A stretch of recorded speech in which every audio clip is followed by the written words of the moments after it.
प्रश्नावली 1.1 का प्रश्न 1 हम हल करेंगे। यहाँ पे मैं आपके लिए पढ़ रहा हूँ। क्या शून्य एक परिमेय संख्या है? क्या आप इसे p/q के रूप में लिख सकते हैं जहाँ p और q पूर्णांक है और q 0 के बराबर नहीं है। इसका मतलब है q बराबर नहीं है 0 के। तो हमें पता करना है कि 0 क्या परिमेय संख्या है। अगर है तो हमें बताना है क्यों है। तो हम पहले भी पढ़ चुके हैं, परिमेय संख्या का अर्थ हुआ जिसको हम p/q यानी कि भिन्न रूप में लिख सकें। तो क्या 0 को हम भिन्न रूप में लिख सकते हैं? तो हमें चेक करना है, जांच करना है कि जो 0 है वो परिमेय संख्या की 3 शर्तें होती हैं। तो उन 3 शर्तों को पूरा कर रहा है या नहीं कर रहा है, 3 परिस्थितियों को, कंडीशंस को फॉलो कर रहा है या नहीं।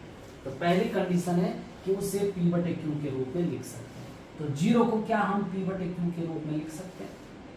तो हम भिन्न रूप में लिख सकते हैं। तो पहले भी जैसे मैंने आपको बताया, जो भी संख्याएं जैसे 4 है, 5 है, 6 है, हम 4 को भिन्न रूप में ऐसे लिख सकते हैं। 4 मान वही रहेगा 4, ऐसा लिख सकते हैं। ये भिन्न रूप हो गए। ऊपर वाले को p बोलते हैं, नीचे वाले को q। इसके अनुसार वैसे ये अंश है और ये हर है।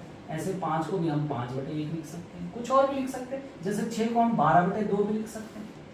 6 ही आएगा, 2 6 का 12, 6 ही आएगा। नहीं तो कहने का मतलब यह है जितने भी गिनती के अंक हैं, संख्याएं हैं, उन सब को हम भिन्न रूप में लिख सकते हैं। तो इसी तरह से 0 है तो 0 को हम भिन्न रूप में 0/1 करके लिख सकते हैं। 0/1 लिख सकते हैं। तो 0/1 को ये भिन्न रूप हो गया, यानी कि p/q का रूप। तो पहली शर्त पूरी होगी। दूसरी शर्त है जहां p और q, p का मतलब अंश, q का मतलब हर, जहां p और q पूर्णांक है। तो हमें पता करना है कि जो p है, यहाँ पे हम कह सकते हैं ये p है और ये क्या है, q है। ठीक है, यहाँ पे हम ऐसा लिख सकते हैं कि ये p हो गया और ये q हो गया, p/q। ठीक, अब p और q पूर्णांक है। तो पूर्णांक का अर्थ क्या होता है? पूर्णांक जानते हैं, पहले भी मैं बता चुका हूँ। 0 1 2 3 4 धनात्मक धन लगा दो और ऋणात्मक जो होंगे ऋण 1 ऋण 2, 0 से, ये सब पूर्णांक है। तो हम देखते हैं यहाँ पे जो p है बराबर 0 और q बराबर 1 है, ये दोनों क्या है, ये दोनों पूर्णांक है। दूसरी शर्त भी पूरी कर रहा है, ये दोनों पूर्णांक हैं। तो ये परिमेय तभी कहलाएगी जब ये 3 शर्तों को पूरा करेगी। तो पहली शर्त पूरी कर दी, भिन्न रूप में p/q के रूप में लिख सकते हैं। फिर जो p है और q है वो दोनों क्या है, यहाँ पे 0 और 1 है जो पूर्णांक है। ठीक, अब तीसरी शर्त है कि जो q है, यानी कि जो हर है q, कितना है q, 1 है। यहाँ पे q क्या है, 1 है।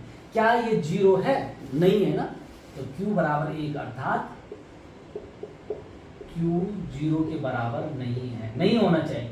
परिमेय संख्या तभी कहलाएगी जब q जो है वो 0 के बराबर नहीं है। तो यहाँ पे q क्या है, 1 है, 0 के बराबर नहीं है। इसलिए हम कह सकते हैं,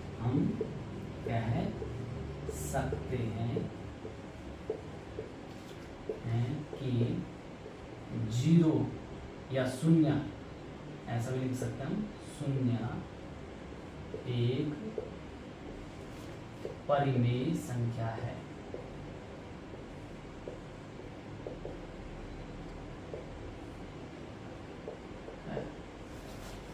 आज के लिए इतना ही। अगर आपको ये प्रश्न समझ में आया हो और आपको अच्छा लगा हो मेरे पढ़ाने में, तो आप जरूर लाइक करें, और जिन्होंने अभी तक मेरे चैनल को सब्सक्राइब नहीं किया वो प्लीज़ सब्सक्राइब करें। धन्यवाद।